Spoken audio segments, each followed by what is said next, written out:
How Germans convinced Elon Musk to build Tesla Giga Berlin in Grünheide, a propeller flight and dinner at the Italian. Brandenburg's economics minister reveals how he was able to convince Elon Musk to build Giga Berlin in Grünheide. This was a question that I myself was interested very much. I even tweeted to Elon Musk one time and asked, how did you make Germany, how did you come to that decision to build Giga Berlin in Germany, in particularly in Grünheide? Of course, there was no response, but we're learning today that Brandenburg's economics minister, Jörg Steinbach, told Handelsblatt in a recent interview how he was able to convince Elon Musk and the Tesla representatives of the Grünheide location for Giga Berlin. The minister had contact with the Americans primarily by telephone. After each meeting, they gave the SPD politician homework, as Steinbach himself puts it, and above all, a propeller flight over the planned site for Giga Berlin convinced the representatives, and the 65-year-old Steinbach had direct contact with Elon Musk for the first time a week before the decision. But this is how everything happened. November 12th, 2019 was a special one for Jörg Steinbach, SPD politician and Brandenburg's economics minister. Business Insider reports saying on that day, Elon Musk announced that the first European Tesla factory would be built in Grünheide, just outside of Berlin. Steinbach also played a key role in this in an interview with the Handelsblatt. He revealed how he could convince the eccentric billionaire, that's how Business Insider puts it, of Grünheide location. By the way, I was in Germany just a few days before that announcement. We were in Berlin on a business trip for the automotive German industry, and we knew what was basically happening there with the automotive industry, but didn't expect that this type of announcement will come. So Steinbach and his team first saw their chance after a tender from Elon Musk. This was announced by the Tesla boss on Twitter. Millions of followers saw the tweet. The starting shot for the application phase was fired. Many then reacted to that, including inside us, said the SPD politician in an interview with the Handelsblatt. Our business development department saw the tweet and started the application for the next Gigafactory's location. Then Tesla got in touch with them. The main argument in favor of Grünheide was that the area was already designated as an industrial site. A planning process before the start of the application was therefore not necessary.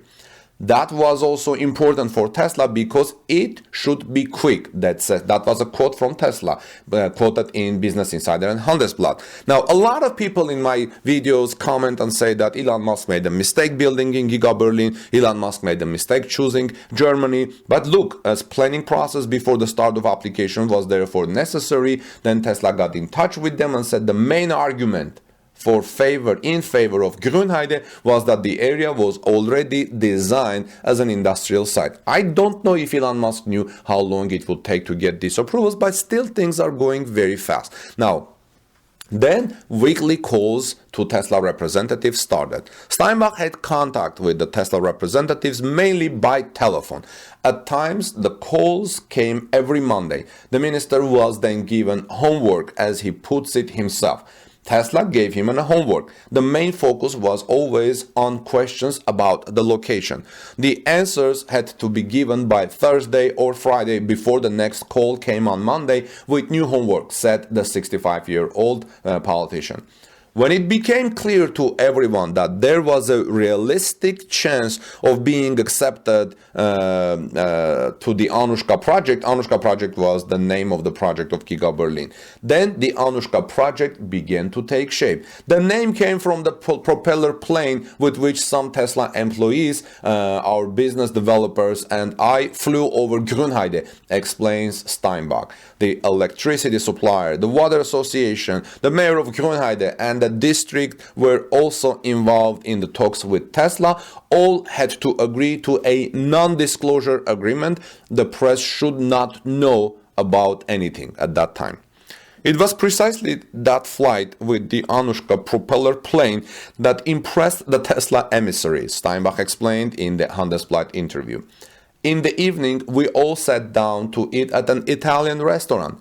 this very personal atmosphere of trust on that they probably helped us to be among the last 3 applicants. I'm wondering who the last 2 applicants were. Do you? Let me know, friends. What do you think? Because next gigafactories may be one of those last 2 applicants. I'm thinking maybe one of them was Giga Texas, but that may be a different story because it's already in the United States and may have already been in the planning phase. But I think Giga Texas was one of them, and the third one, I don't know. The politician spoke to Elon Musk himself for the first time a week before the actual decision. I was in Brussels when we got the message that Elon Musk wanted to have a telephone switchboard with us personally. He introduced the conversation by saying that he was totally excited about the chances in Berlin. I then told him in my charming way, not Berlin, but nearby. It is Brandenburg, Steinbach recalls. It is no longer a secret that Elon Musk ultimately chose Brandenburg, and the name of the factory was also a co-production in which Steinbach was involved. Giga Berlin was a no-no for us. Tesla Grünheide for Tesla. There was a brief radio silence. I then came up with the idea of naming the factory Gigafactory Berlin Brandenburg. That was the compromise. Well, but as it's known, it's Giga Berlin, but it's in Brandenburg, so Brandenburg people benefit from that, but the official name is Gigafactory Berlin Brandenburg for Tesla. So what do you think, friends? Interesting story, right? Let me know your thoughts. Who do you think the other 2 competitors would be? Because I think next Gigafactory, which Tesla is going to announce 2 Gigafactory locations by the end of this year, maybe that will be one of them. This is Armen Harayan from TalkNews.com. Please let me know your opinions. Give us thumbs up. Share this video. I will greatly appreciate it. And see what I have for you next. Court hearing against Tesla Giga Berlin's Water Association must be adjourned because the lawyer got sick and the court employee got sick. But I don't know. I see no reason to postpone the proceeding, and I don't know if this is a good news or bad news for Tesla and Giga Berlin. You don't have to comply with the lawyer's request for postponement. I think, right? Really not, apart from the fact that the lawsuit is not directed against Tesla, but against the Water Association. Anyway, so what happened? The lawsuit filed by environmentalists against the permit under water law for the Tesla Giga Berlin plant in Grunheide cannot be settled this coming Friday as it was planned. The lawyer for the environmental associations fell ill with corona and therefore asked for postponement. The administrative court in Frankfurt announced on Monday. But can't the lawyer be represented by another one? An employee of the court was also ill. The process, therefore, will be rescheduled as soon as possible. But I don't know if this is good or bad for Tesla Giga Berlin. If Giga Berlin's final permit depends on the result or the verdict of this lawsuit, then it's a bad news for Giga Berlin because it will be further postponed. But if Tesla Giga Berlin's final permit is not related to this lawsuit with the Water Association, and therefore the Giga Berlin has a good news because the one thing that was like a hurdle toward Giga Berlin's final approval may be put aside and postponed while the authorities will focus on Giga Berlin's final approval. The US carmaker Tesla is building its first European factory just outside of Berlin in Grünheide in Brandenburg.